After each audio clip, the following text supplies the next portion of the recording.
શહેરીજનોની સુવિધાઓને ધ્યાનમાં રાખીને મેટ્રોની સુવિધા જે છે તે હવે થલતેજ ગામ સુધી કરવામાં આવી છે। આજથી થલતેજ ગામ સુધી આ મેટ્રો જે છે તે દોડવાની છે અને જોઈ શકાય છે કે હાલ આ મેટ્રો જે છે તે થલતેજ ગામ ખાતે આવી પહોંચી છે અને થલતેજ ગામથી લઈને વસ્ત્રાલ સુધીનો હવે આ રૂટ શરૂ કરી દેવામાં આવ્યો છે।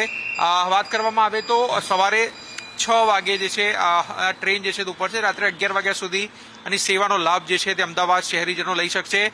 આગામી સમયમાં ઓલિમ્પિક યોજાવાની છે ત્યારે સિલજ અને ત્યારબાદ અન્ય જે છે સ્પોર્ટ્સ વિલેજ ત્યાં સુધી મેટ્રો લંબાવવાનું આયોજન છે। એટલે હાલ લોકોની સુવિધાઓને ધ્યાનમાં રાખીને થલતેજ ગામ સુધી આ મેટ્રો જે છે તે શરૂ કરવામાં આવી છે અને ખાસ કરીને જે લોકો પૂર્વ વિસ્તારમાં ટ્રાવેલ કરવા માંગે છે તેઓને ક્યાંક ટ્રાફિકથી મુક્તિ મળશે, કારણ કે તેઓ સીધું જ મેટ્રોમાં 43 મિનિટમાં અહીંથી વસ્ત્રાલ સુધી જે છે તે પહોંચી શકે છે। એટલે હવેથી જે સેવા જે છે તે શરૂ કરવામાં આવી છે અને લાભ જે છે તે અમદાવાદ શહેરીજનો લઈ શકે છે।